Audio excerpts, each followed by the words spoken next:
반갑습니다. 파일링 디렉터 12화 박주원 양 사건 이야기입니다. 자녀가 있는 부모님들에게 교훈이 되는 사건이기 때문에 12화로 선정했습니다.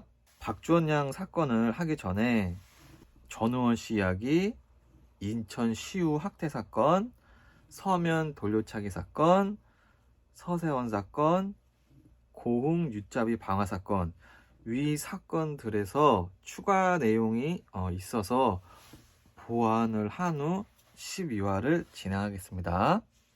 첫 번째 전우원 씨 이야기. 파일링 디렉터 8화에서 전우원 씨 친어머니의 복수극이 시작되었다라고 이야기를 했습니다. 5월 19일 전우원 씨 친어머니가 드디어 방송에 직접 등장해서 증언을 합니다. 한국은 아주 오래전부터 명문 가문으로 인정을 받으려면 대제학, 그 대학교 총장을 얼마나 많이 배출했느냐, 아니면 고위 관료를 얼마나 배출을 많이 했느냐로 이제 구분을 했는데, 현재 한국 상류층의 홍맥도를 보면 한국 사회의 정계, 그리고 재계, 관계, 언론계, 유력 인사들이 가문의 부족한 부분을 서로 상호 보완하면서 서로 혼사를 통해서 긴밀하게 얽혀 있음을 우리는 알고 있습니다. 상류층은 혼사를 맺을 때 우리 가문의 부족한 부분을 메꿔줄 수 있는 가문을 찾거나 아니면 상대 집안의 최소 3대는 인물들을 보죠. 그리고 때로는 정략 결혼을 하기도 합니다. 이런 식으로 혼사를 맺으면 가문과 가문의 네트워크가 생기면서 엄청난 기득권 파워가 생깁니다. 전재용 첫 번째 부인은 포스코 창립자 박태준의 막내딸입니다. 이 집안도 보통 집안이 아니죠. 전재용 씨랑 이혼을 하고 김병주 회장이랑 결혼을 했는데, 김병주 MBK 회장은 현재 한국 부자 순위 1위입니다. 전재용 두 번째 부인은 전우원 씨 친어머니입니다. 전재용과 15년 결혼 생활을 하고 2007년에 이혼을 합니다. 전우원 씨 친모 최 씨 집안에 대해서는 자세하게 알 수는 없으나, 무소불위 권력을 휘두른 전직 대통령 집안이랑 혼사를 맺을 정도면 평범한 집안은 아닐 것으로 추측을 해봅니다. 당연하겠죠? 박태준과 마찬가지로 전우원 씨 친어머니 최 씨도 좋은 집안에서 엘리트 여성으로 이제 성장한 여성으로 추측을 해봅니다. 인간은 물질을 가장 중요시하고 욕망 덩어리일지라도 소수의 인간에게는 물질보다 중요한 것이 있습니다. 특히 좋은 집안의 엘리트 여성이나 평범한 여성들 중에서도 소수는 체면을 남자보다 더 중시하는 여자분들이 있습니다. 특히 근본 있는 여자들은 이혼 위자료 많이 받았다고 이제 즐거워하면서 이걸로 끝내지 않습니다. 물질도 중요하지만 중요한 것은 이혼하는 과정에서 모욕을 받았느냐 안 받았느냐. 전재용 씨는 최 씨와 이혼하기 4년 전에 박상아 씨와 재혼을 합니다. 인간관계에서는 사소한 것으로 상당히 불쾌한 일이 발생하기도 하고, 그로 인해서 인간관계가 끝날 수 있습니다. 최 씨와 법적으로 혼인 중인 상태에서 박상아 씨와 이제 재혼을 한 것은 선을 세게 넘은 것이다. 이런 행동은 당사자 최 씨와 최 씨 집안까지 무시하는 행동으로 저는 이제 판단을 하고 있습니다. 또한 15년 함께한 며느리를 내보낼 때 그 잘 예우해서 내보내야 하는데, 과연 이순자 씨가 이제 그렇게 했을까? 그런 것들이 원한이 돼서 지금 이 상태가 되지 않았나 추측을 해봅니다. 여자가 한을 품으면 온유월에 이제 서리가 내린다. 전우시 친모는 이제 원한을 가지고 관계 설정 공격을 하는 여자의 가장 기본적인 패턴을 보이고 있다. 두 번째, 파일링 디렉터 파라에서 소개했던 인천 시유 학대 사건 추가입니다. 이 사건은 형량이 몇 년이 나올지 궁금하던 차에 며칠 전에 울산 아동학대 20대 부부에게 징역 30년이 확정이 되었습니다.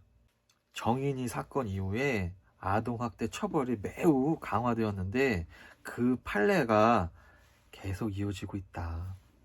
이제는 아동학대하면 인생이 끝나는 시대입니다. 인천시우 계모는 징역 한 35년 그리고 친부는 집행유예를 받을 것으로 저는 예상을 해봅니다. 한번 맞는지 안 맞는지 한번 지켜보겠습니다. 세 번째, 파일링 디렉터 9화 서면 돌려차기 사건 이제 추가 내용입니다. 범인이 1심에서 12년을 선고받았는데 나 이거 형량이 높다고 항소를 합니다.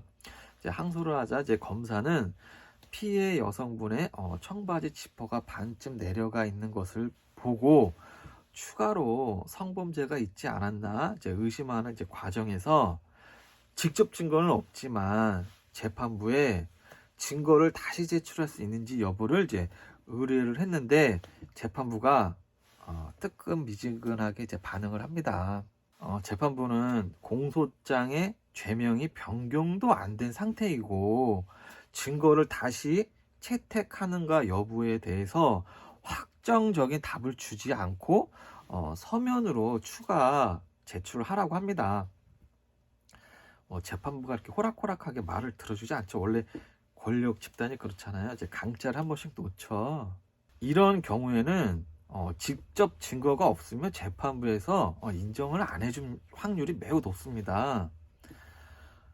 내가 사람을 죽였어 해도 살인 도구 직접 증거가 없으면 판결이 안 나죠.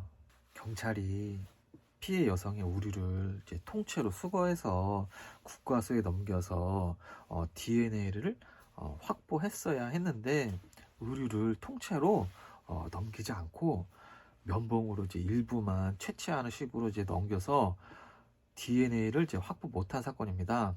냉정하게 얘기해서 이건 경찰이 실수를 한 겁니다. 결정적으로 DNA 직접 증거를 이제 확보는 못했지만 정황상 여자분의 바지 지퍼가 내려가 있고 팬티가 한쪽 다리에 걸쳐져 있으면 범인이 바지랑 팬티에 그 손을 댄 게 확실한 거죠. 그렇다 할지라도 이제 직접 증거가 없으면 재판부에서 이제 인정을 안 해줍니다.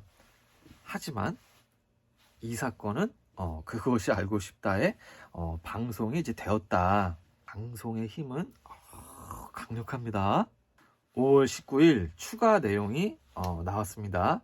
항소심 재판부가 사건 당시 이제 출동했던 이제 경찰관과 피해자의 언니를 이제 증인으로 이제 채택을 하고 이들의 증언을 이제 검증한 후에 청바지가 저절로 풀릴 수 없는 구조다. 그러므로 이제 증거로 이제 채택하겠다. 검증 조서에 기재할 수 있다고 이제 재판부는 이제 판단을 합니다. 즉, 증거로 이제 채택을 하겠다. 하나의 사건이 방송에 나오느냐 안 나오느냐는 이렇게 차이가 큽니다. 방송에 소개돼서 대중의 관심을 받으면 이제 재판부도 이제 압박을 받는 거죠. 이 범인은 1심에서 12년도 형량이 높다고 이제 항소했다가 항소심에서 형량이 늘어날 것으로 예상해 봅니다. 한 3년에서 5년 정도 늘어날 것으로 이제 추측을 해봅니다. 이 사건은 방송에 나오면서 이제 잘 풀린 사건이죠. 이 사건에서 교훈이 있습니다. 그 교훈이 뭐냐면, 여자분들 그 핸드폰으로 막 음식 사진, 셀카 사진 많이 찍죠. 뭐 폰으로 별의별 사진 다 찍잖아요.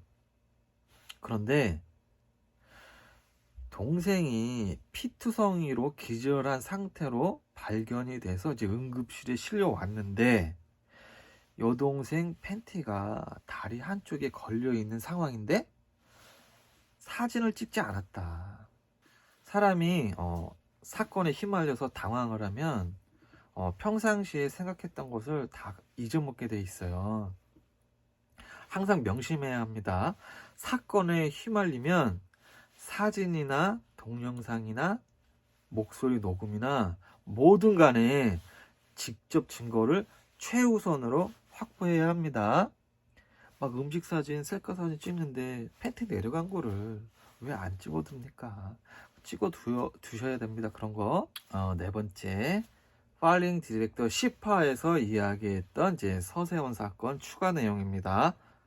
캄보디아의 그 간호사가 증언을 했습니다. 1. 서세원의 동업자 최모 씨의 이제 운전자가 50ml 프로포폴 2병, 총 100ml의 프로포폴을 서세원에게 이제 한 번에 투여하라고 간호사에게 이제 지시를 했다. 2. 간호사는 프로포폴 2병을 서세원에게 이제 주사했다. 3. 동업자 김 씨는 증거를 없애야 한다며 주사기에 남아있던 프로포폴을 짜서 버렸다. 4. 서세원 씨 지인 A는 서세원뿐만 아니라 캄보디아에서 여러 사람이 의문의 죽음을 당했다며 2명이 더 죽었고 서세원이 3번째라고 이야기를 합니다. 5. 간호사의 증언을 들은 의사는 당뇨 환자는 프로포폴 8에서 10ml만 맞아도 사망할 수 있는데 100ml를 맞았다면 당연히 죽는다. 서세원이 사망할 때 현장에 있었던 사람 간의 이제 진술이 어긋나게 나온 거죠. 서세원 동업자는 서세원이 이제 수액을 맞다 사망한 것이다. 간호사는 프로포폴을 맞다가 사망한 것이다. 두 사람 중 한 명은 이제 거짓말을 하고 있습니다. 왜 거짓말을 할까? 저는 20년 전에 서세원과 조폭이 어울리는 것을 직접 봤고 이야기를 했습니다. 서세원 사건은 하일성 사건과 발생 장소만 다르지 근본적으로 똑같다. 오랫동안 알고 지낸 조폭에게 털린 사건으로 저는 확신을 하고 있습니다. 사기는 가까운 사람한테 이제 당하는 것입니다. 이번 주 그것이 알고 싶다에서 이제 서세원 편이 방송이 된다니 그 진실을 알 수 있겠죠. 그러나 서세원 씨 가족들이 실수를 했어요. 서세원을 캄보디아에서 이제 화장하게 놔뒀죠. 데리고 왔어야 됐습니다. 서세원 사건은 희망이 없습니다. 5번째, 파일링 디렉터 11화에서 했던 고흥 윷잡이 방화 사건 이제 추가 내용입니다. 이 사건 아주 대단한 사람이죠. 아주 오랜만에 한국에서 이제 흉악한 사람이 나왔습니다. 파트 1, 목격자 농인 서 씨에 대해서 이제 추가 내용. 1. 농인 서 씨는 황 씨가 사람을 불태워 죽인 사람인데 혹시나 목격자인 나한테 뭔가 해코지를 할까봐 집에서 나오지 않고 한참 동안 칙거를 합니다. 당연히 그럴 수밖에 없죠. 2. 농인 서 씨는 유 씨가 136일 만에 병원에서 사망했다는 사실을 이제 인지하고 나서 이건 사고가 아니다, 살인이다 라고 이제 스스로 판단을 합니다. 3. 농인 서 씨는 유 씨의 장례식장에 와서 유족한테 내가 본 것을 이야기하고 싶다고 전달을 합니다. 4. 이 이야기를 들은 유 씨 유족은 이제 그것이 알고 싶다에 제보를 합니다. 목격자의 딜레마죠. 입을 닫던지 증언을 하든지 나에게 이득이 되는 쪽으로 둘 중 하나를 선택을 해야 합니다. 농인 서 씨는 진술을 하는 것이 나에게 이제 이득이 되는 쪽이다라고 이제 선택을 한 거죠. 왜? 오메르타가 약간 흔들린 거죠. 이웃 마을 사람이고, 그리고 황씨, 장씨, 그리고 나머지 목격자 2명은 이 사람들은 다 한 패거리로 저는 보고 있거든요.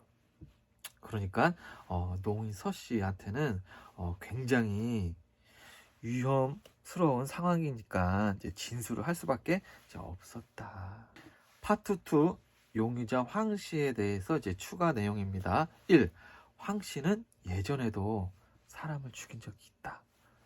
살인 전과는 없지만 마을에서 이제 노인이랑 이제 다툼을 하다가 이제 턱뼈가 으스러지도록 여러 차례 폭행을 해서 그 노인이 병원에 입원을 했는데 얼마 후 이제 사망을 하였다. 이때 경찰에 이제 신고를 하지 않고 합의금을 주고 적당히 이제 무마를 하고 이제 마을에서 이제 쫓겨납니다.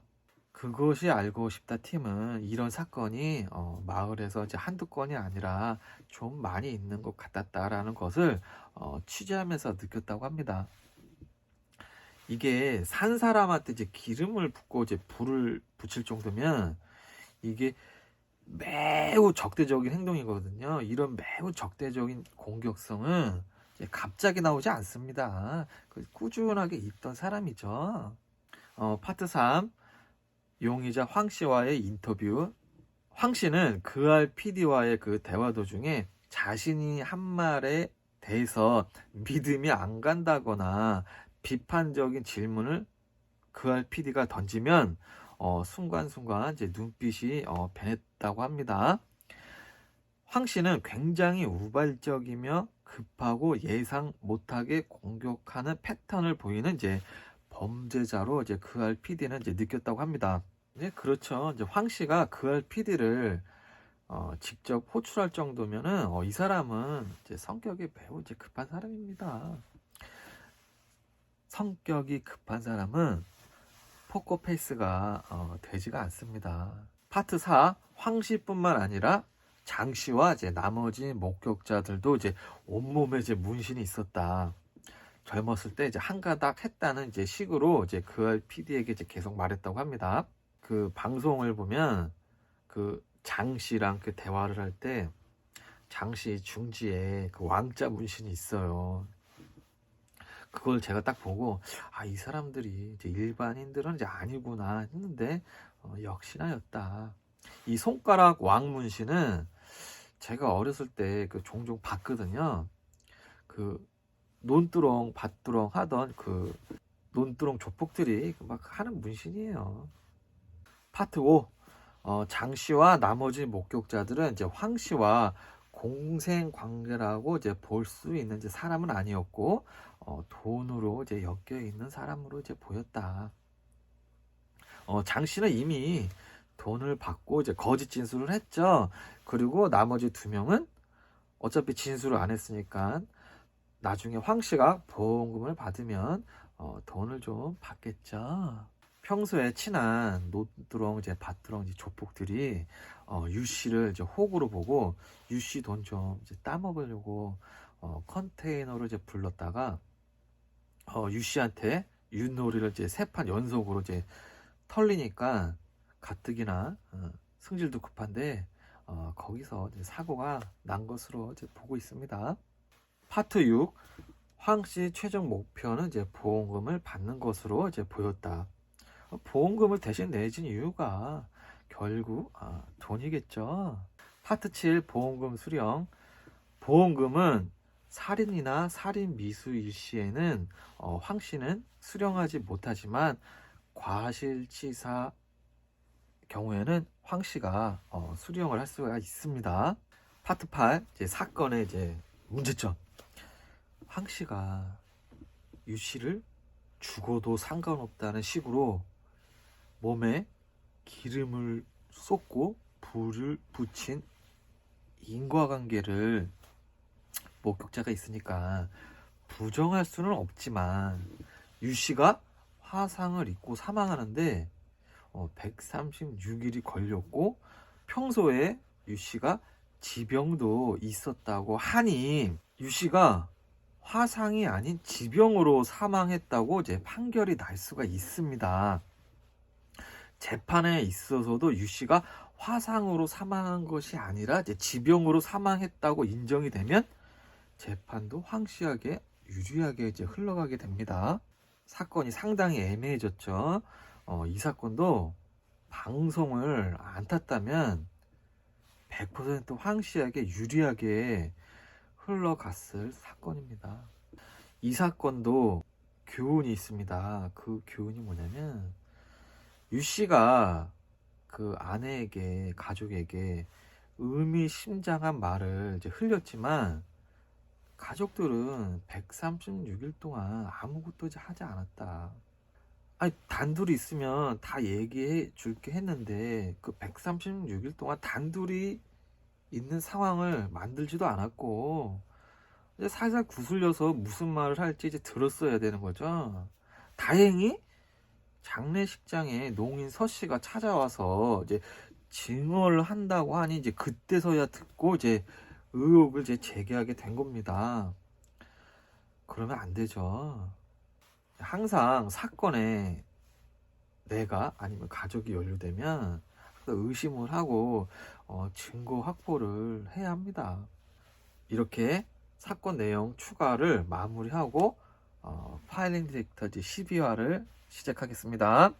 파일링 디렉터 12화 박주원 양 이제 투신 사건. 이 사건은 자녀를 둔 부모님들에게 교훈이 되는 사건이기 때문에 12화로 이제 선정을 했습니다. 로맨가리 단편소설 어떤 휴머니스트에는 이런 대목이 있습니다. 강자에게는 공포를 느끼고 약자에게는 분노를 느낀다. 약자에게 왜 분노를 느낄까요? 약자는 당해도 저항을 하지 않습니다.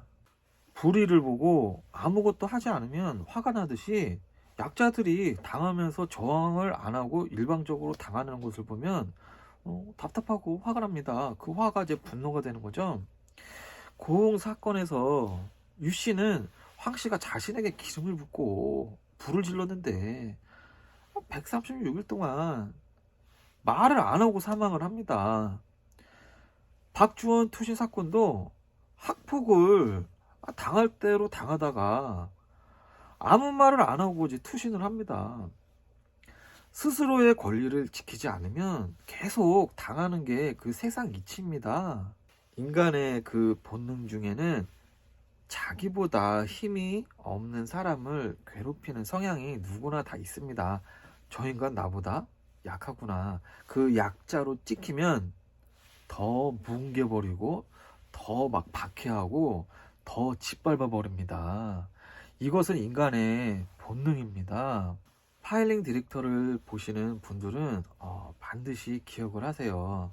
티포텟, 상대가 치면 나도 가볍게 친다.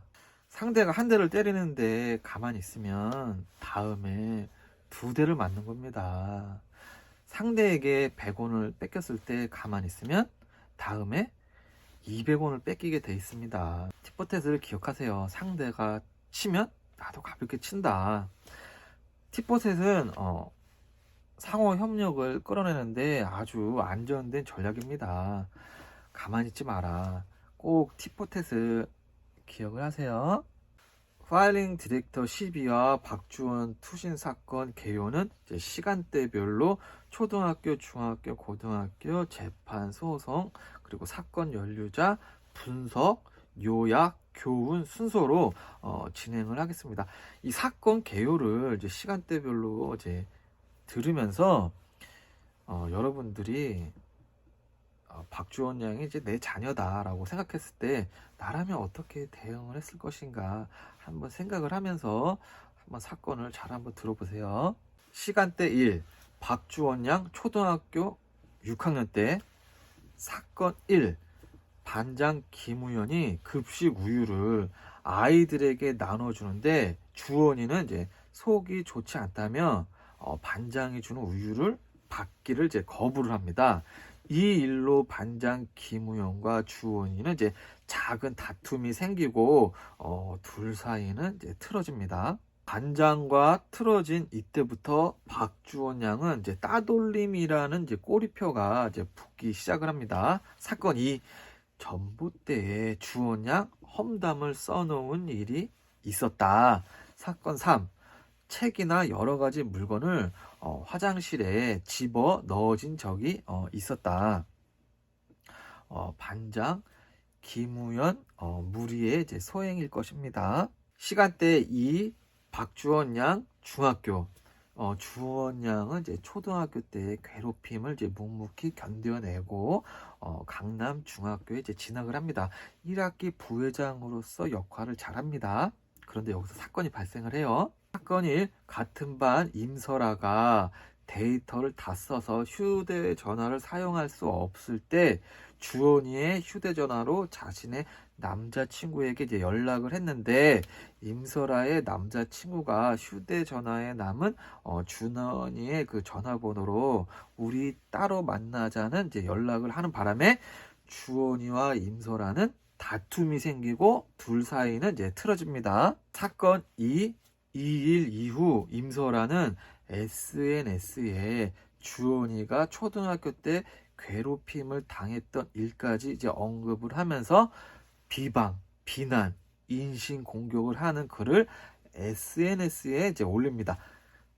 주원이의 그 초등학교 일을 누가 임설아에게 이제 알려줬을까? 알려준 사람이 있겠죠? 임설아의 SNS 비난글이 이제 올라온 후 이틀 후 사건 3이 발생을 합니다. 사건 3. 단체 채팅방에 주원이가 초대되고 그 채팅방에 인명의 5명의 아이들이 밤 9시부터 11시까지 2시간이 넘는 시간 동안 주원이는 물론 주원이 가족까지 600개가 넘는 온갖 욕설과 모욕을 쏟아내기 시작을 합니다. 채팅방에서 이루어진 그 내용은 매우 이제 충격적이었고 언어 폭력 수위가 상당히 높았습니다.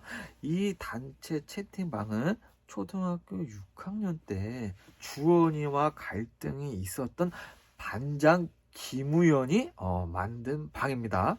반장 김우연은 익명의 채팅방을 개설로 5명의 아이들을 초대해서 그 5명의 그 아이들에게 주원이에게 다 같이 욕을 했을 것을 이제 부탁을 합니다.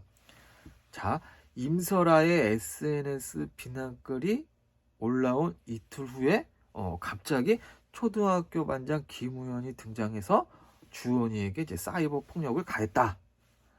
이상하죠? 주원이는 단체 채팅방을 이제 엄마에게 보여주고 주원이 가족은 사이버 폭력 내용을 이제 프린트로 뽑아서 사이버 수사대에 넘겼는데 경찰은 처리가 어떻게 되었는지 알려주지 않았습니다. 경찰은 온라인 상에서 익명으로 이제 벌어진 일이라 가해자를 이제 특정하기 어렵다고 이제 말했다고 합니다.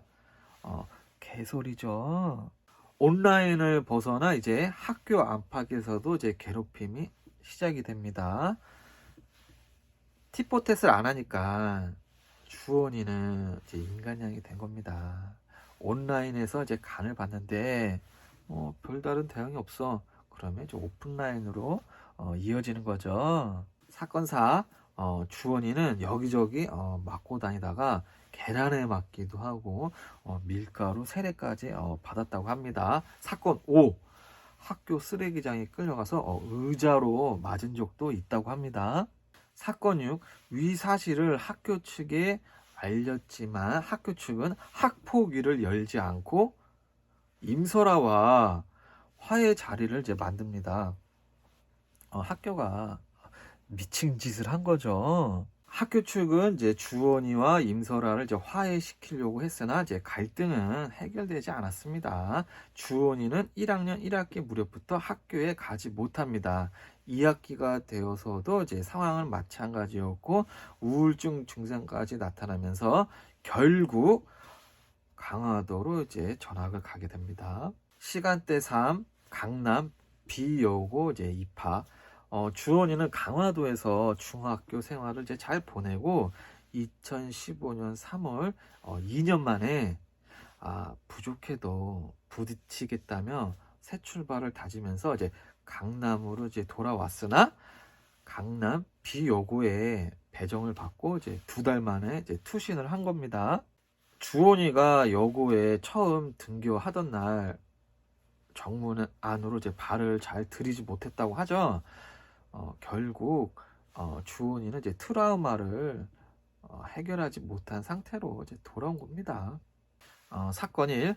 학기 초에 한 무리의 친구들과 친해져서 같이 어울리다가 그 무리에서 이제 나옵니다. 사건 2. 그 무리에서 나온 후 반에서 가장 돋보이는 윤수지 무리에 주원이가 이제 먼저 다가간 후 윤수지 무리와 어울리기 이제 시작합니다. 여기서 윤수지는 외모도 이제 독보적이고 부잣집 딸로 소문난 친구며 학폭 가해자 유형군에 이제 속해 있는 이제 학생입니다. 주원이는 이 윤수지의 집까지 놀러 갈 정도로 이제 윤수지 무리와 친하게 지냅니다. 사건 3. 강남의 한 문구점에서 다른 고등학교에 재학 중이던 임설아를 우연히 마주칩니다. 여기서 임설아는 주원이에게 이제 욕을 하고 이제 지나갑니다. 임설아는 중학교 때 주원이를 괴롭혀서 이제 강화도로 이제 전학 가게 만든 가해 학생이죠. 이 가해 학생을 이제 문구점에서 이제 다시 또 우연히 마주쳤다. 사건 4. 임설아와 우연히 마주친 이후 갑자기 고등학교에 주원이가 과거에 학교 폭력 피해자였다는 이제 사실 및 나쁜 소문이 이제 퍼지기 시작을 합니다. 100% 임설아가 퍼뜨린 거겠죠. 주원이 일기장에는 임설아가 중학교 때도 이제 괴롭게 해서 전학 가게 만들더니 돌아와서도 욕을 하고 지금 옆에 아무도 못 오게 한다는 이제 글을 남겼습니다. 사건 5. 윤수지 무리에서 주원이는 이제 갑자기 배제가 됩니다. 임설아와 이제 윤수지는 서로 아는 사이라는 이제 소문이 이제 학교에 이제 있었다. 둘 다 일진이죠. 윤수지 무리는 주원이에게 꼴 같지도 않은 게 친한 척한다고 이제 조롱을 합니다. 그리고 주원이를 이름을 부르지 않고 이제 강화도 이제 꼬마라고 별명을 부릅니다. 윤수지 무리에서 배제된 이후 주원이는 반에서 어느 무리에도 이제 끼지 못합니다. 여자분들 이 상황이 어떤 상황인지 아시죠? 사건 6. 반 아이들까지 주원이에게 언어 폭력을 가하면서 은근하게 이제 따돌리고 이제 무시하기 시작을 합니다. 사건 7. 여고 단체 채팅방에서 주원이의 질문에 이제 대답하는 이제 아이는 아무도 없습니다. 사건 8. 여고 단체 채팅방에서 이제 친구가 질문을 딱 던지면 주원이와 이제 막 다른 친구들이 이제 답장을 보내는데 질문을 던졌던 아이는 주원이를 제외한 친구들에게만 고마움을 이제 표현합니다. 어떤 상황이신지 알겠죠? 주원이는 이제 반 아이들이 이제 조롱을 해서 숨을 쉴 수가 없었다고 말을 했습니다. 그리고 이제 주원이는 기진맥진, 이제 탈진한 상태로 귀가해서 아무 말 없이 우는 날이 이제 점점 많아집니다. 반 전체가 에너지 뱀파이어가 된 겁니다. 여자들의 공격 특성이죠. 에너지를 쫙 빨아먹으면서 사람을 정신적으로 피폐하게 만드는 여자들 특유의 공격 방식입니다. 사건 9. 수학여행 24시간을 반 아이들과 함께 해야 하는 것을 이제 매우 힘들어하고 수학여행 한 달 전부터 버스 안에서 누구와 앉을지 이제 고민을 합니다. 고민을 하던 주원이는 이제 선생님에게 번호 순서대로 이제 버스에 앉을 것을 이제 요청을 합니다. 이 요청을 들은 선생님은 하루만 더 생각해 보자고 합니다. 선생님의 답장에 고민에 빠진 주원이는 그 학기 초에 친하게 지냈던 그 무리 중에 한 명의 그 친구에게 전화를 해서 버스 자리 앉는 거에 대해서 고민을 이제 털어놓게 되는데, 그 친구가 의외의 그 답변을 합니다. 그 친구는 솔직히 자리에 앉는 것까지 신경 써줘야 되냐? 나도 너 그렇게 좋게 안 보인다. 다 까이고 갈 곳 없으니까 만만한 우리한테 온 거 아니냐라는 이제 대답을 합니다.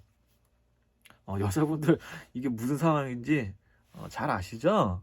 주원이는 번호 순서로 자리에 앉는 것을 선생님에게 다시 제안을 했고, 선생님은 주원이 제안을 이제 받아들였지만 수학여행 당일에는 이제 뜻대로 되지 않았습니다. 이거 선생님이 큰 실수를 하신 거예요. 이럴 거면 약속을 하지 말았어야지. 선생님이랑 약속이 안 돼서 마음의 준비를 한 상태에서 받는 그 데미지랑 선생님이랑 약속돼서 안심을 하고 갔는데 느닷없이 받는 데미지랑은 그 데미지의 그 차이가 이제 하늘과 땅 차이입니다. 이거 선생님이 굉장히 큰 실수를 하신 거예요. 특히 얘는 또 여자아이잖아요. 상상 이상의 데미지를 받았을 것입니다. 이거 선생님 실수하신 거예요, 이거. 사건 10, 주원이는 수학여행을 다녀온 후 일주일간 이제 결석을 합니다. 사건 10일 가족들과 식사를 한 후 카페에 갔는데 주원이가 부모님에게 자퇴를 해야겠다고 이제 말을 합니다. 엄마는 예감을 하고 있었다. 앞으로 어떻게 할 건지 차차 생각해 보자고 이제 답변을 하고, 아빠는 내일 학교 갈 거니라고 이제 답변을 합니다. 아빠의 그 답변에 주원이는 이제 아무 대답을 하지 않고 카페에서 이제 집으로 돌아온 이후에 음악을 들으러 나간다면서 이제 집을 나선 후 옥상에서 친구와 전화 통화 도중에 평소보다 이제 많이 울다가 투신을 합니다. 시간대사 재판 1. 유가족이 학교폭력 의혹을 제기해서 이제 수사가 시작이 됩니다. 2. 세 차례 학폭위가 열렸으나 결론은 이제 가해자, 피해자 모두 없고 주원이의 사망은 학교폭력 사안이 아닌 것으로 이제 결론이 내립니다. 3. 유가족이 가해 학생들과 학교 측을 상대로 재심에 이어서 행정심판 소송을 걸었지만 재판부에서는 이제 인정하지 않습니다. 학폭위를 애가 죽은 다음에 열어봤자 그 소용이 없는 거죠. 시간대 5. 소송. 재판에서 학폭을 인정받지 못했으니 남은 절차는 이제 소송밖에 없죠. 2016년부터 민사소송을 이제 시작을 합니다. 학교 및 임설아와 사이버 폭력 5명 등 총 34명을 상대로 이제 소송을 시작했으나 1심에서 또 인정되지 않습니다. 그리고 항소심까지 7년 동안 이어졌는데 변호사가 3차례 재판에 나가지 않아서 소송 취하 결론적으로 이제 패소 판결을 받습니다. 시간대 6. 이제 사건 연루자 1. 초등학교 6학년 반장 김우현 사이버 폭력을 가한 학생이죠. 주원이가 이제 사망하자 고등학교 1학년 때 자퇴를 하고 지금 사라져 버립니다. 연락 두절 상태입니다. 그알 PD도 김우현 이 여학생의 이제 연락처를 찾지 못합니다. 스스로 깜짝 놀라고 도망간 거죠. 이거 신상 털리면 사회생활하는데도 이제 지장이 있는 거죠. 2. 중학교 임설아. 주원이가 사망하자 임설아도 유학을 갑니다. 유학을 갔다가 이제 다시 돌아와서 특례로 이제 대학을 갔다. 김우영과 임설아는 둘 다 앗뜨고 한 거죠. 그알 PD와 임설아는 이제 연락이 됩니다. 임설아는 그알 PD와의 그 전화 통화 도중에 이런 말을 합니다. 중학교 1학년 때 온라인상에서 주원이를 괴롭혔던 것은 인정한다. 인정하는 게 아니죠. 증거가 남았으니까 인정을 할 수밖에 없는 거죠. 자기 자신을 또 이렇게 포장을 합니다. 자기 자신을 포장하는 이유는 항상 그거죠. 내가 한 말을 믿어달라. 그게 밑바탕에 깔리는 겁니다. 괴롭힌 것은 인정하지만 물리적으로 피해를 입혔거나 때리거나 그런 적은 전혀 진짜 단 한 번도 이제 없다. 증거가 없으니까. 제가 그 친구를 그렇게 힘들게 했다는 것에 대해서는 공감을 지금도 못하겠다. 그 전에 주원이가 저한테 했던 행동은 진짜 너무했다고 제 생각을 한다. 상대의 고통은 공감하지 못하고 내 고통이 더 크다 이거죠. 이게 자기 중심적으로 생각을 하면 이렇게 생각할 수밖에 없는 거죠. 사이버 폭력을 한 그 김우영과 채팅방 4명 모두 모르는 사람들이다. 비여고에서 윤수지 주도로 벌어진 학교 폭력에 대해서도 이제 전혀 알지 못한다. 임설아는 비여고에 입학한 친구들은 있지만 굳이 내가 왜 주원이에 대해서 이야기를 했겠느냐, 이야기한 적이 없다. 임설아는 김우연, 윤수지 둘 다 이제 모르는 사람이다 이렇게 말을 합니다. 그리고 이제 재판 결과 임설아와 이제 학교 폭력과 이제 연관이 있다고 이제 보기는 이제 어렵다. 세 번째, 비여고 윤수지와 그것이 알고 싶다 PD와 직접 전화 연결이 되지 않습니다. 대신 윤수지 가족은 격앙된 목소리로 우리 애가 피해자다. 당시 학교 폭력이 있었다는 사실 자체를 가족들은 이제 부정을 합니다. 네 번째, 다른 학생들의 부모 역시 학교 폭력이 있었다는 사실 자체를 부정을 합니다. 그리고 같은 반이었던 이제 여학생들도 증언을 이제 거부합니다. 네 번째, 그 담임교사. 학기 초에 자등 결석을 했던 주원이를 각별하게 신경을 썼다고 말합니다.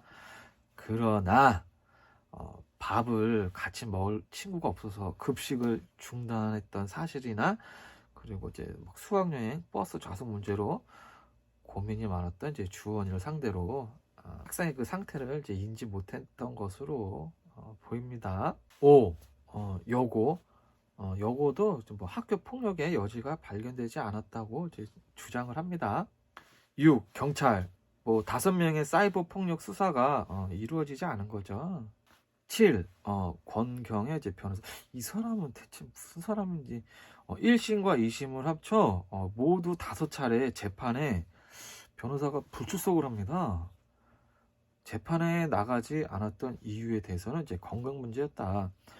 그런데 건강 문제에 있는 사람이 정치 논평 성격의 글을 꾸준히 자신의 SNS에 이제 올린 것이 확인이 됩니다.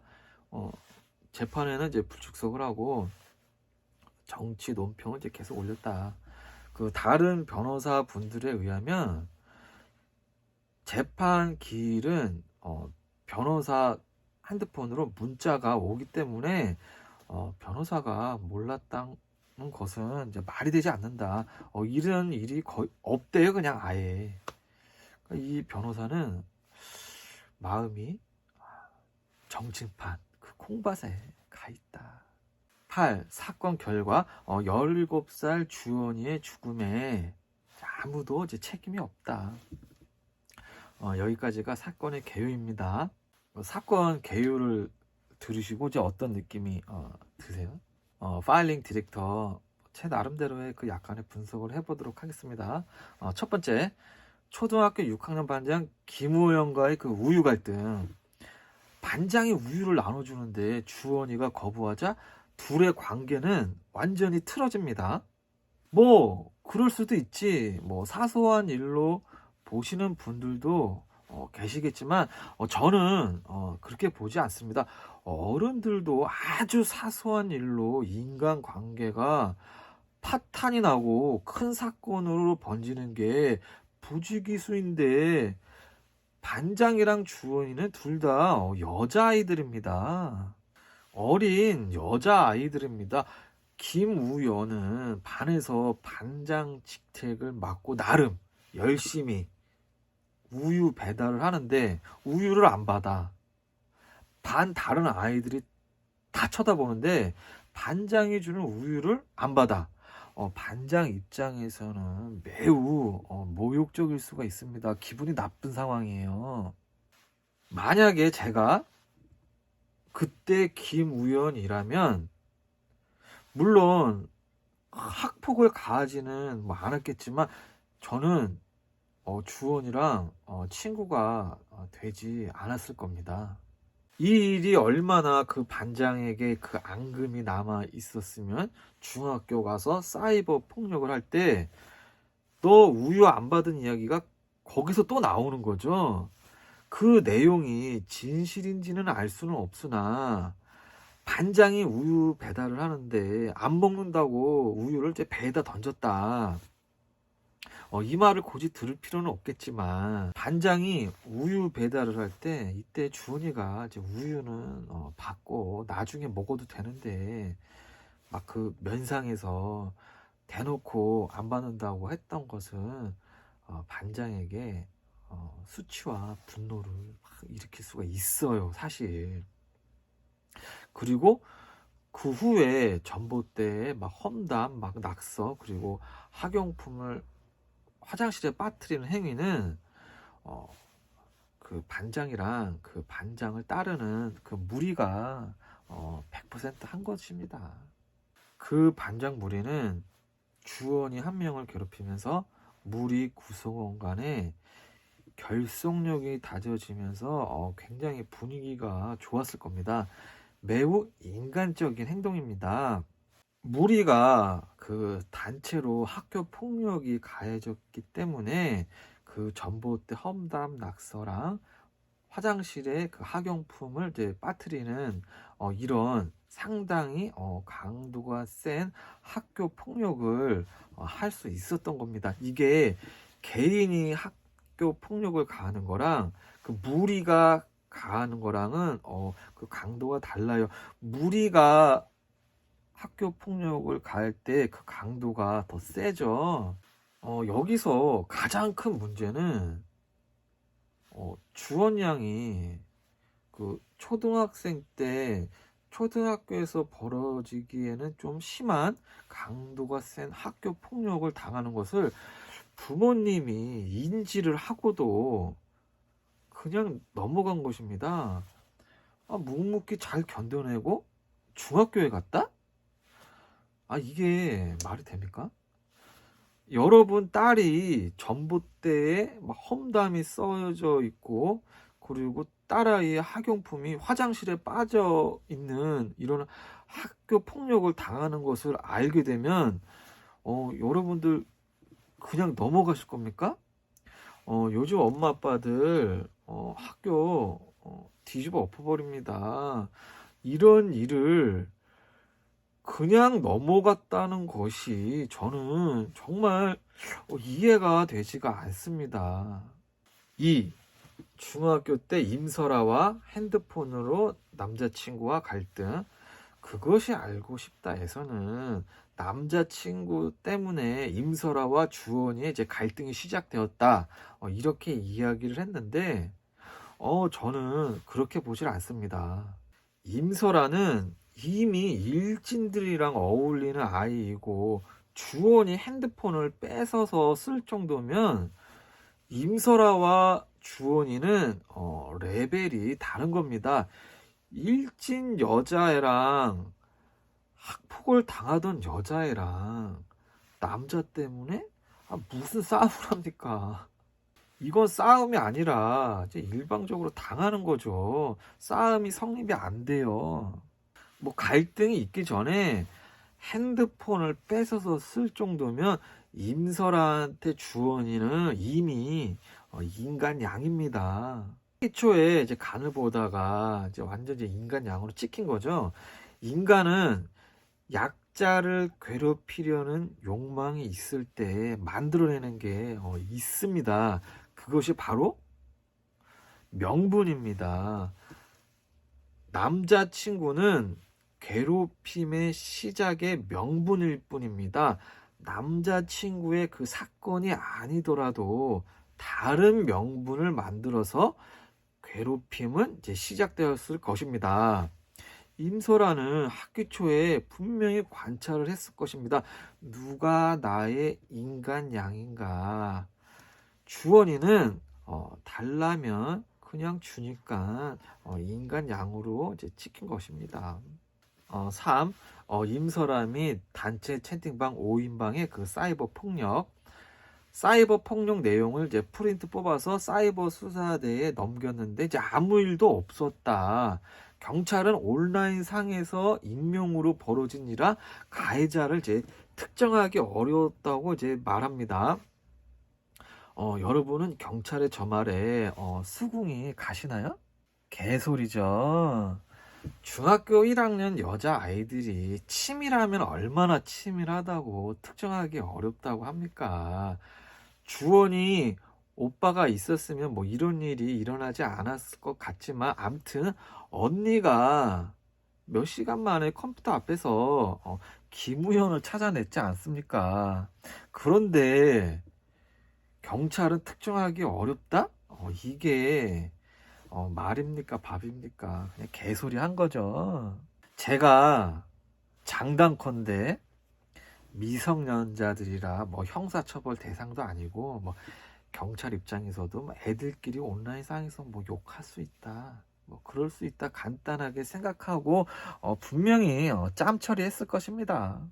여기서 가장 큰 문제는 경찰이 아니고 주원 양 부모님의 그 태도입니다. 주원이가 한 명도 아니고 6명한테 집단으로 그것도 내용도 심각한 사이버 폭력을 당하는데 경찰에 신고 후 그냥 기다리다가 연락이 없으니 또 끝냈다. 초등학교, 중학교 다 집단으로 학폭이 이루어지는데 적극적으로 대응을 안 하신 겁니다. 이때 임설아, 김우현 대략 파악이 되었으니 학폭 프린트물을 경찰에다가도 넘겼지만 학교에 찾아가서 이거를 바탕으로 학폭이 이제 요청을 하고 가해자에 대해서 처벌을 요구를 했어야 되는 거죠. 그런데 또 그렇게 안 하고 또 그냥 넘어갔다. 4. 주원이는 계란, 밀가루 의자에 맞고 이를 학교에 알렸지만 학폭위는 열리지 않고 임설아와의 화해 자리를 만들었다. 학교가 또라이 짓을 한 거죠. 학폭이 인지되면 학폭위를 여는 것이 학교의 그 의무사항입니다. 아니, 학폭 당했는데 학폭 일진이랑 화해 자리를 만든다? 주원이 죽으러 가자 낭떠러지로 학교가 떠미는 꼴입니다. 여기서 또 학교도 문제지만 가장 큰 문제는 주원 양 그 부모님입니다. 학교에서 학폭위를 안 열고 화해 자리를 만들면 저 학교 가서 난리를 쳐야죠.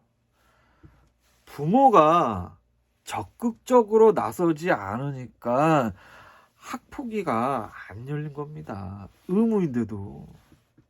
5번째, 강화도로 전학.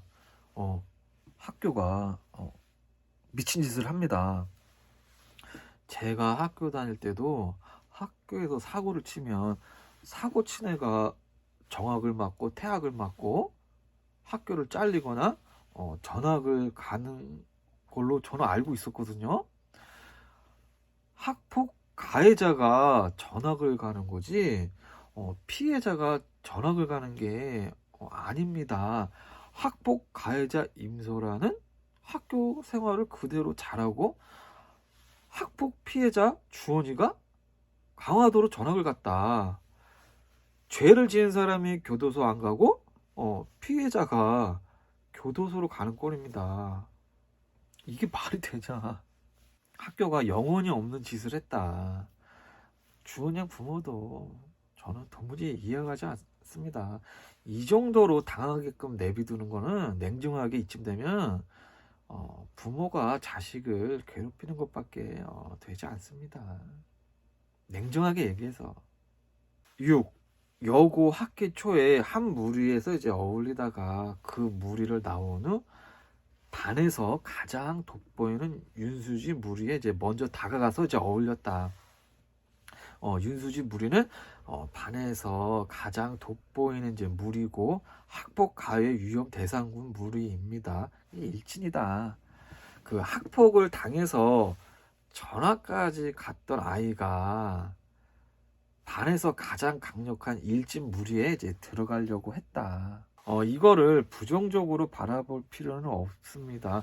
인간이 자신의 안전을 위해서 무리에 들어가려는 것은 본능입니다. 여자 아이들이니 무리를 이루는 본능이 더하죠. 저도 어렸을 때 초등학교 때 동과 동, 그 동에서만 살았어요. 근데 중학교를 가니까 시내를 넘어야 되잖아요. 시에서 다 오다 보니까 굉장히 낯설더라고요. 그래서 생각한 게 나 살아야겠다 해서 껌을 항상 사서 좀 세 보이고 친해지고 싶은 친구들한테 먼저 가서 이제 막 껌을 나눠주고 했던 기억이 있습니다. 저는 생존 방식이 이제 껌을 이렇게 나눠주는 거였어요. 효과가 매우 좋았습니다. 그때 당시에는 그런 식으로 막 여러 무리들이랑 이제 막 어울렸거든요. 그러나 결국 돌고 이제 돌아서 나의 레벨에 맞는 무리와 이제 어울리게 되더라. 내가 소화 못하는 무리에 이제 들어가 봤자 결국에 그 무리랑은 이제 어울리지 못합니다. 그 노는 레벨이 다르거든요. 주원이가 윤수지 무리를 이제 선택했지만 이 둘은 전혀 성향이 맞지가 않습니다. 주원이가 윤수지 무리를 선택한 것은 학폭으로 전학까지 간 현실에 대해서 항의하는 심리로 윤수지 무리를 선택한 것입니다.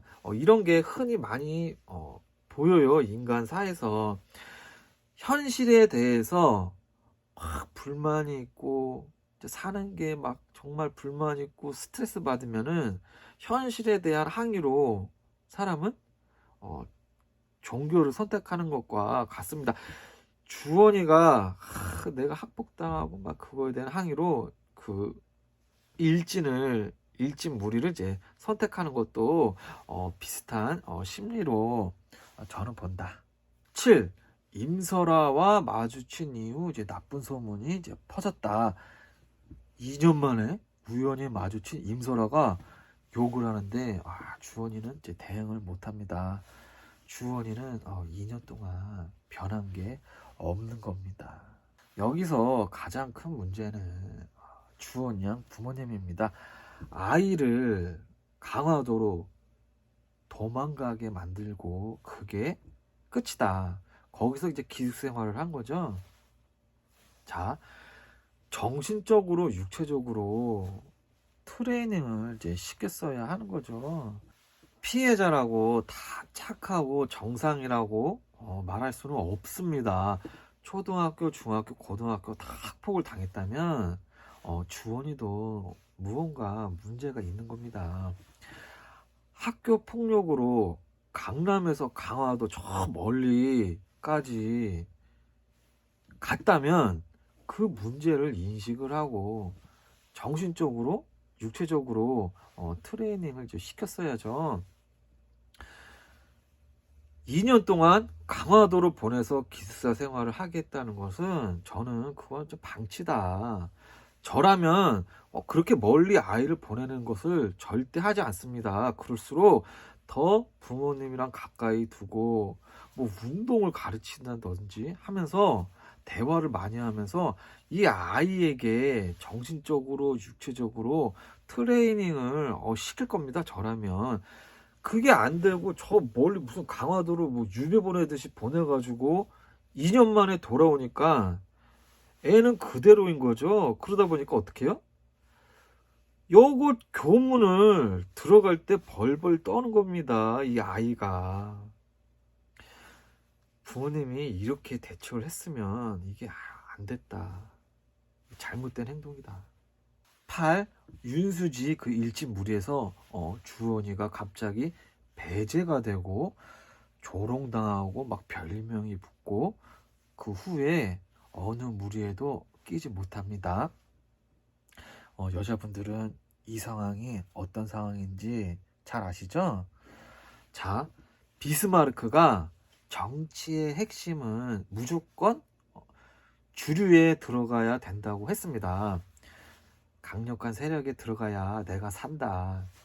5나라가 있을 때는 3나라가 함께하는 편에 들어가라. 여자 아이들 무리도 정치와 같습니다. 반에는 눈에 띄든 안 띄든 여러 무리가 있을 겁니다. 눈에 띄는 무리가 있고 이제 눈에 안 띄는 막 이렇게 작은 무리들이 있잖아요. 이런 무리를 이루는 그 인간이랑 영장류의 그 특징이 있어요.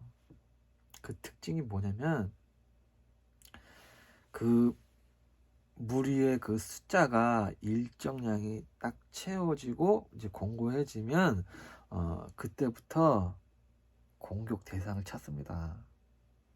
인간의 여러 본능 중에 그 공격 본능이 그때부터 이제 발현이 됩니다. 반에서 가장 강한 일집 무리에서 쫓겨난 주원이를 일집 무리가 별명을 붙이고 이제 조롱을 합니다. 일진이 별명을 붙여서 조롱하는 것은 반 전체 무리에게 경고를 하는 겁니다. 얘랑 어울리지 마라. 얘랑 어울리면 니들도 똑같은 꼴을 당한다. 정치인들도 상대를 매장시킬 때 가장 먼저 웃긴 별명을 붙여서 프레임을 씌우고 조롱을 받게 합니다. 정치인들 비웃음거리 별명, 바보 별명 붙으면 정치 인생이 끝난 겁니다. 일집 무리가 별명을 붙여서 조롱을 하면 주원이는 바보가 되는 거죠. 그리고 주원이를 받아줄 무리는 없습니다. 받아주는 순간 그 무리 자체가 이제 공격 대상이 되거든요. 반 아이들이 이 개개인들은 모두 윤수지 무리가 주원이를 막 조롱하고 괴롭히는 것이 개개인들은 나쁜 것이라는 것을 알아요. 왜 아냐? 주원이가 없으면 그 학폭 대상이 내가 될 수가 있으니까 이게 나쁘다는 것을 압니다. 그런데 같이 괴롭힙니다. 왜? 그 나쁜 것에 굴복을 하게 되는 거죠. 인간은 나보다 약하고 피해를 당하는 사람을 불쌍하다고 생각하는 마음이 있지만 그 마음이 있는 또 반면에 오히려 약자를 더 괴롭히는 성향도 있기 때문입니다. 그러니까 주원이가 불쌍하지만 또 괴롭히는 거예요, 같이. 이거는 인간의 본능입니다. 괴롭힘은 약자에게 내리갈굼이 이루어지죠. 남자는 여자를 괴롭히고 여자는 아이를 괴롭히고 나쁜 것은 알지만 약자를 더 괴롭힙니다. 이것은 인간의 본능입니다. 그래서 윤수지 무리에서 배제된 후 어느 무리도 들어가지 못하고 반 전체한테 학폭을 당한 겁니다. 한나 아렌트 악은 곰팡이와 같다. 어느 순간에 그 곰팡이가 반 전체를 완전히 다 뒤덮은 겁니다. 9.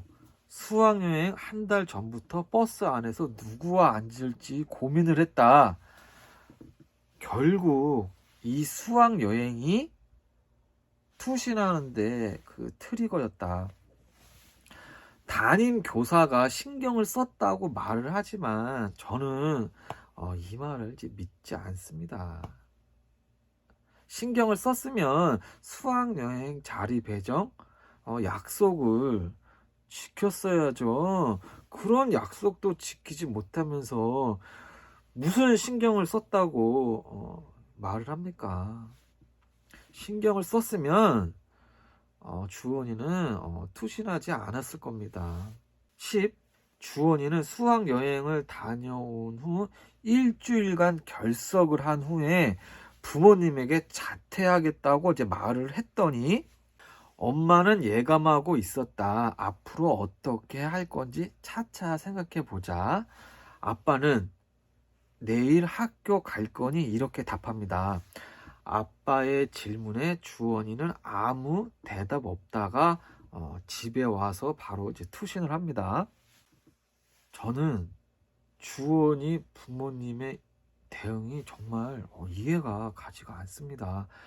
초등학교 학폭, 중학교 학폭, 그 결과 전학 갔다가 고등학교 학폭, 수학여행 갔다가 일주일 결석 후 고민하다가 자퇴하겠다는 아이한테 엄마는 예감하고 있었다. 앞으로 어떻게 할 건지 차차 생각해보자. 아빠는 내일 학교 갈 거니. 어떻게 이렇게 말할 수가 있느냐. 엄마의 예감하고 있었다는 건 애가 수학여행 이후에 일주일간 결석을 하는 와중에도 지켜만 보고 있었다. 대화를 안 했다는 거죠. 대화가 없었던 거죠. 자퇴한다는 애한테 내일 학교 갈 거니? 이게 대체 이제 뭔 말이냐. 지긋지긋한 학교 폭력을 반 아이들에게 당하고 조롱당해서 숨을 쉴 수가 없고 기진맥진 탈진한 상태로 귀가해서 막 우는 날이 많은 아이인 거 알면서 에너지가 그냥 바닥이 나가고 이제 방전되기 이제 직전인 애한테 에너지를 줘야지. 더 방전시키니까 애가 부모의 말에 답변을 안 한 겁니다. 그리고 집에 가자마자 이제 투신을 한 거예요. 그리고 일주일 동안 결석을 하고 자퇴한다는 아이를 혼자 두는 것도 저는 제 상식에서는 이해가 안 가요, 솔직히. 10일 재판 학교 및 가해 학생 34명을 이제 소송했으나 모두 이제 인정되지 않았습니다. 부모님이 초등학교, 중학교, 고등학교 피해 입을 당시 적극적으로 나서지 않으니 직접 증거가 하나도 없는 거죠. 직접 증거가 없으면 재판해봤자 속수무책으로 이제 지는 겁니다. 그게 세상 이치예요. 12 소송 항소심 7년, 그 7년 동안 결국 변호사가 재판 출석을 안 해서 취합해서 판결이 됩니다. 이런 일이 종종 일어나는 일이 아니라 아예 없는 일이라고 하죠. 야, 사람이 얼마나 호불호 보였으면 변호사가 재판을 안 나가서 패소를 합니까? 경찰이든 재판이든 신고를 하고 의뢰를 했다 해서 그걸로 끝이다라고 생각을 하시면 안 돼요. 항상 체크하고 나의 권리는 내가 계속 지켜야 돼요. 싸울 때 이기는 방법은 상대보다 악하게 나가야 이기는 겁니다. 13. 사건 연루자 반장 김우연이랑 임설아는 주원이가 사망하자 즉시 도망을 갑니다. 김우연은 자퇴하고 사라져서 연락이 두절돼 버리고 임설아는 유학을 떠납니다. 죄를 졌으니 스스로 도망을 갔던 거겠죠. 자, 김우영과 임설아의 이 부모의 대응은 어떻게 평가할 것인가? 저는 굉장히 잘했다. 생각해보세요. 입장을 바꿔놓고 바로 그냥 애를 갖다가 자퇴시켜서 다른 학교로 보내버리고 유학을 보내버렸잖아요. 왜? 내 자식한테 피해 올까봐. 가해자 부모인데도. 피해자 부모는 아무것도 안 하고 있는데 가해자 부모는 빠르게 탁탁탁탁 처리를 해버린 거죠. 잘한 겁니다. 이 부모는 자기 자식을 지키기 위해서. 1. 반장 김우연에 대해서 사이버 폭력을 가했으나 처벌되지 않았습니다. 아주 경찰이 참 말이 안 되는 짓을 했죠. 자, 임설아가 주원이랑 갈등 이후에 SNS에 주원이가 막 초등학교 때 괴롭힘을 당했던 일까지 언급하면서 비방, 비난, 인신공격하는 글을 임설아가 썼잖아요. 임설아에게 주원이 초등학교 때 일을 누가 이야기했겠습니까? 공교롭게도 임설아 인신공격글 2일 후에 김우연이 등장을 해서 단체 채팅방 공격을 합니다. 임설아는 김우연을 모르는 사람이라고 했고, 임설아가 SNS에 비방글을 올린 것을 보고 김우연이 익명 채팅방을 만들어서 사람들을 초대해서 주원이를 공격했을 것이다. 이렇게 이야기를 하는데 여러분들은 이게 가능하다고 보십니까? 이런 우연이? 물론 그럴 수도 있겠죠. 그런데 저는 장단컨대 임설아와 김우연은 아는 사이일 것이다.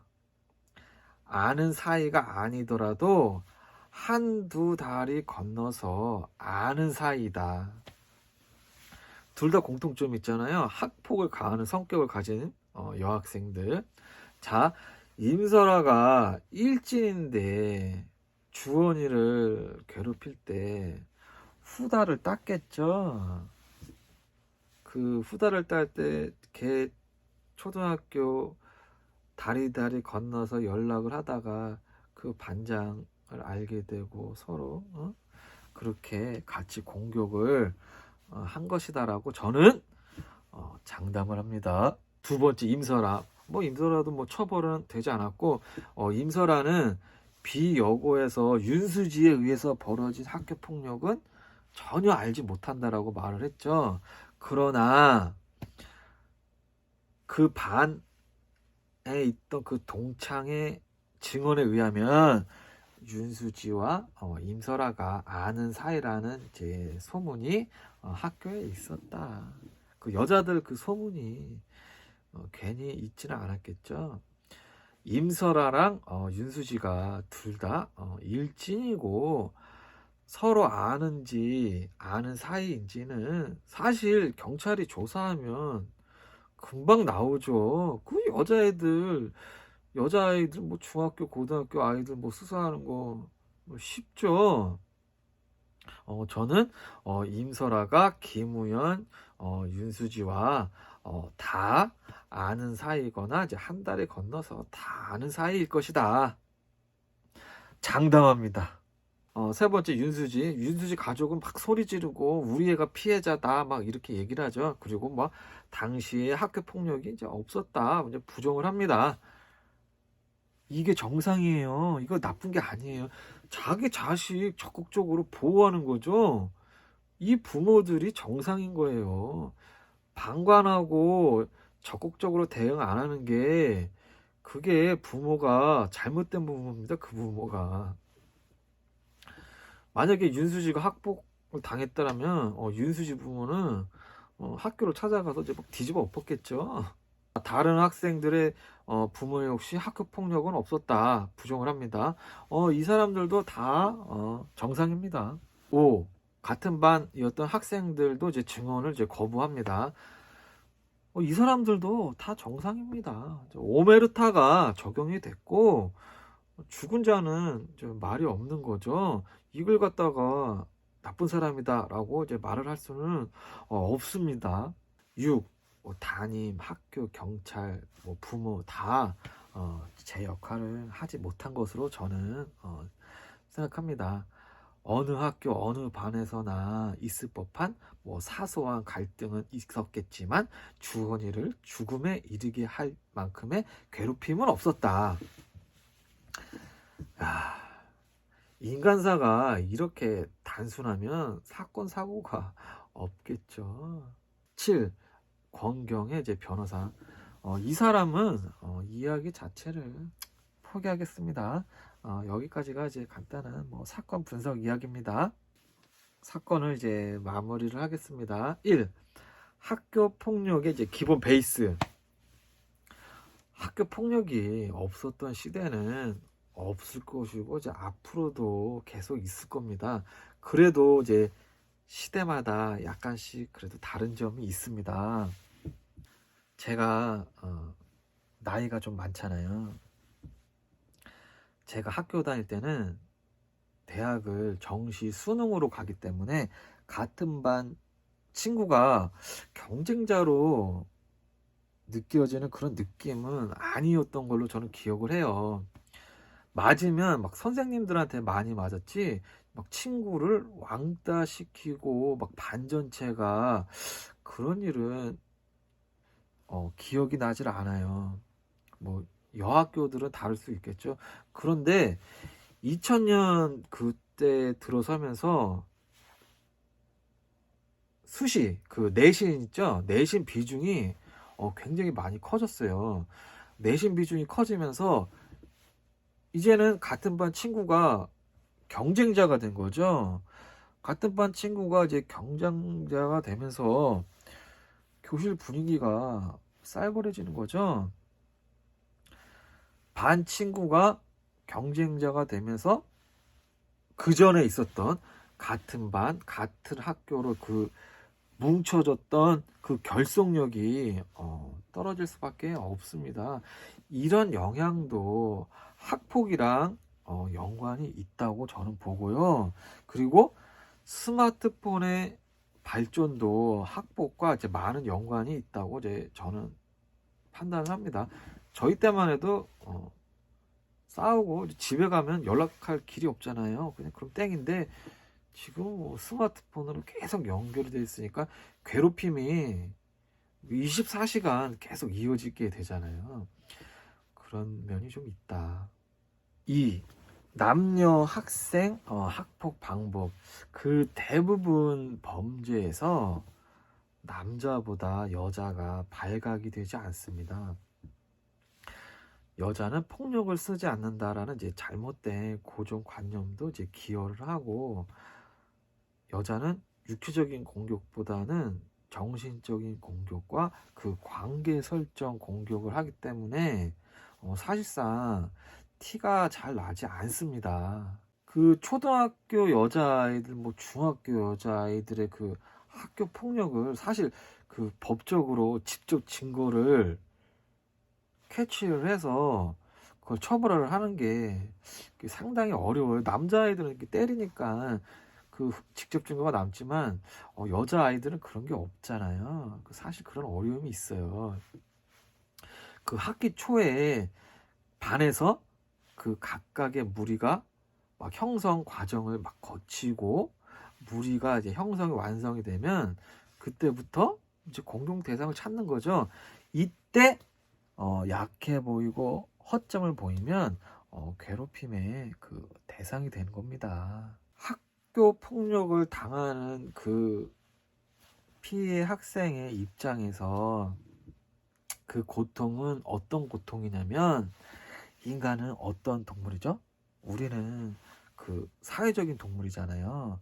사회적인 동물이기 때문에 육체적인 고통보다는 그 사회적인 고통이 더 큽니다. 사람이 살면서 여러 가지 사회적 고통 중에서도 그 동년배, 그 또래의 압박을 받으면 굉장히 힘든 상태에 빠집니다. 자신보다 나이 많은 사람이 막 괴롭히면 아유 저 꼰대들 이러면서 회피하고, 나이 어린 사람이 나에게 막 괴롭히면 아유 나이도 어린 것들 이러면서 회피할 수 있는데, 그 동년배들이 괴롭히면 사실 답이 없죠. 그래서 동년배 그 압박이 굉장히 크게 와요. 반에서 제일 강한 무리의 주도로 괴롭힘이 생기고 이에 반 전체가 동조를 하면서 반 전체 동년배들의 압박이 한 명에게 집중이 되면 그 누구도 버티지 못하는 겁니다. 그러니 주원이가 숨을 못 쉬겠다고 말한 이유고 집에 와서 기진맥진한 상태로 말없이 울고 그랬던 겁니다. 이런 상황을 인지하고 보면서도 그 방치한 부모님한테 굉장히 큰 문제가 있다고 저는 봅니다. 여러분들이 만약에 자녀가 그런 상황에 닥쳤을 때는 절대로 이렇게 방치를 하시면 안 돼요. 대화를 해야 됩니다. 세 번째, 책임과 처벌. 반장 김우현은 사건이 나자 즉시 자퇴 후 사라지고 임설아는 6월 갑니다. 죄가 없으면 도망을 가지 않습니다. 학교 관계자 및 가해 학생 34명 아무도 처벌이 되지 않았습니다. 당시 법적 의무로 되어 있는 학폭위를 열지 않은 학교는 뻔뻔하게도 친서관계가 활발하게 일어나는 시기로 따돌림이 일어났다고 생각하지 않는다라고 합니다.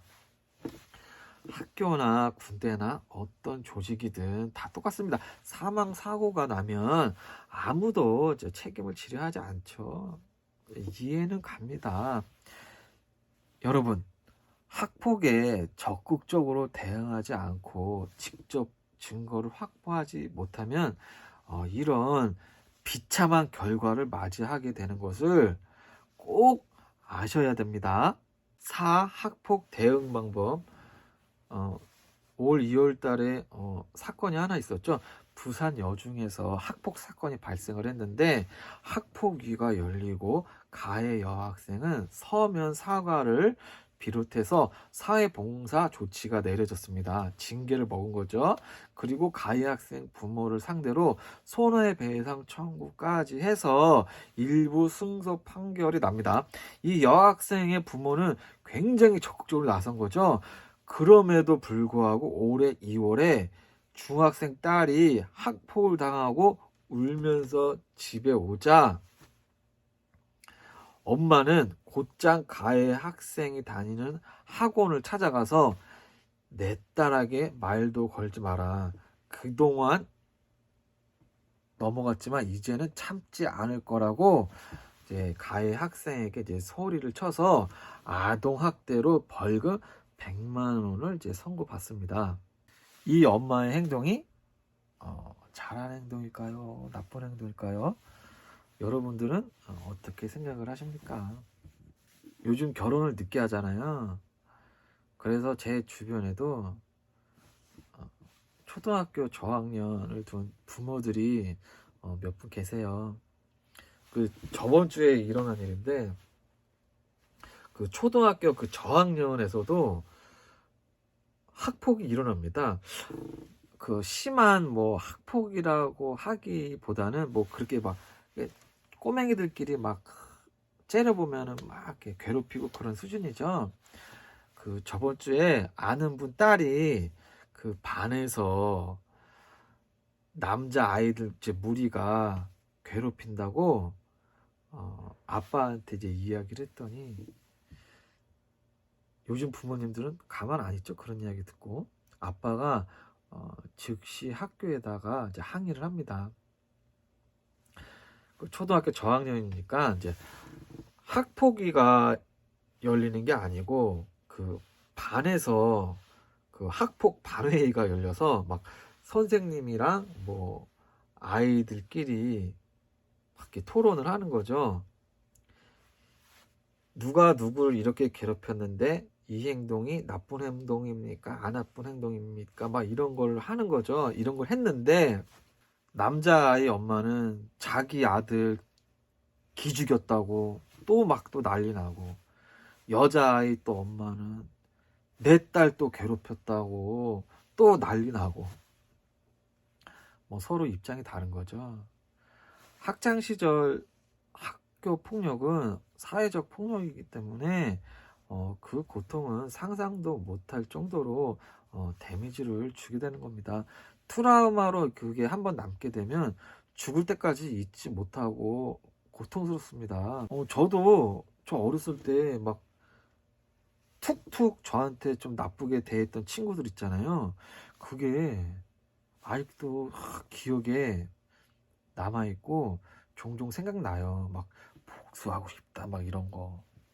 상대는 뭐 툭툭 가볍게 던진 말이지만 그게 학폭을 당하는 입장에서는 굉장히 오랫동안 가고 크게 고통받을 수가 있어요.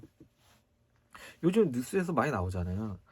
학폭으로 날아가는 연예인들 많죠. 학폭이 당시에는 걸리지 않았더라도 성인이 돼서 이게 막 몇십 년 있다가도 다 되돌아오죠. 내 인생에서 가장 큰 빛을 볼 때 그 학폭이 큰 부메랑으로 돌아올 수가 있습니다. 지금 시대가 학폭이랑 아동학대하면 유야무야 넘어가는 시대가 아니죠. 그러니까 김우현 부모랑 임설아 부모가 그렇게 바로 그냥 애를 점프를 시킨 거예요. 똑똑한 거죠, 어떻게 보면. 학폭을 당하는 쪽 피해 학생의 부모님들은 인지 즉시 적극적으로 대응을 해야 합니다. 부산 엄마처럼 벌금 100만 원 내고 딸을 구하는 게 저는 옳은 행동이라고 생각을 합니다. 그 엄마 아주 잘했어요. 학교 폭력에 대해서 적극적으로 대응을 안 하고 방관을 하는 것은 그게 정말 옳은 행동이 아니에요. 주원이가 학폭에 쩔어서 간당간당 하는 걸 부모님이 보고 알면서 WHO 누가 그랬어를 물어보지 않았다. 그러니까 재판에서 그렇게 다진 겁니다. 이것만 물어봤어도. 학폭 당하는 아이는 뭐 자기들만의 세상이 있고 그리고 뭐 여러 가지 뭐 두려움이나 문제 때문에 어른에게 도움 요청을 못할 수가 있다라고 뭐 이렇게 이야기를 하는데, 물론 그럴 수도 있지만 저는 제가 봤을 때 주원이는 부모님이나 뭐 학교 선생님에게 충분히 어필을 했어요. 근데 다들 무관심하게 이제 바라본 거죠. 아이들이랑 대화를 많이 해야 합니다. 자녀들이랑 대화를 많이 하시나요? 그 말하는 게 누구나 할 수 있는 것 같지만 말하는 게 굉장히 어려운 거예요. 아이가 학교 갔다 오면 오늘 무슨 일 있었어? 하고 묻고 답할 때 반드시 육하 원칙이 대화 내용에 들어가도록 가르쳐야 합니다. 언제, 어디서, 누가, 무엇을, 왜, 어떻게. 육하 원칙을 바탕으로 대화를 하다 보면 다 알 수가 있어요. 육하 원칙으로 가해자를 파악하고 동시에 지적 증거를 확보하면서 학교에 알려서 학폭위를 열고 적극적으로 대응을 해야 합니다.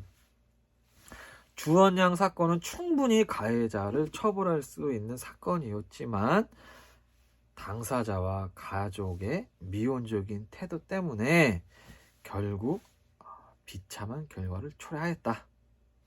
고흥 유씨나 뭐 주원양 둘 다 자신에게 피해를 입힌 사람에 대해서 아무 말도 안 하고 떠났습니다. 저는 이런 행동에 답답함을 느껴요. 그게 교육이 안 돼 있어서 그래요. 요약하고 마치겠습니다. 네, 첫 번째, 육하 원칙으로 아이와 대화하면서 관찰한다. 두 번째, 학폭이 인지되면 먼저 직접 증거부터 확보한다. 3. 직접 증거를 바탕으로 적극적으로 대응을 한다. 학폭이 열고 서면 사과문 받고 징계받게 하고 금전전 소송까지 진행하면서 적극적으로 대응을 한다. 그것도 안 되면 가해 학생을 전학가도록 강력하게 대응을 한다. 파일링 디렉터 12화 교훈. 부모가 학폭에 적극적으로 대응하지 않으면 아이를 보호해 줄 사람은 없다. 살면서 타인과 어떠한 사건에 연루가 되었을 때 가장 중요한 것은 직접 증거 확보이다.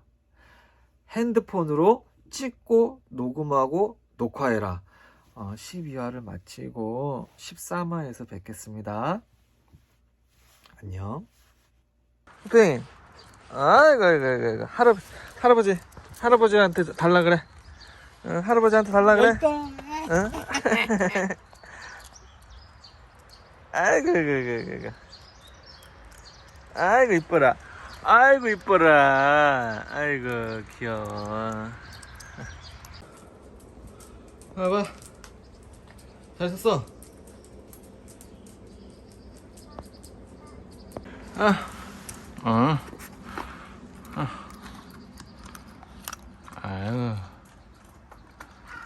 아이고, 냄새 맡아. 냄새 맡아봐. 냄새 맡아. 아이고.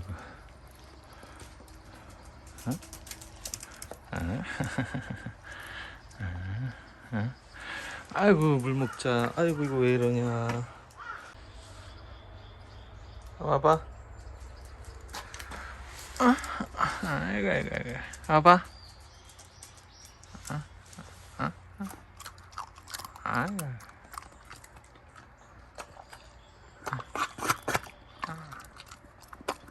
한치 먹어.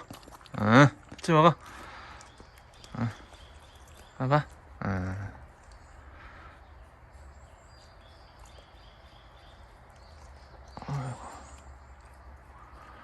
아이고.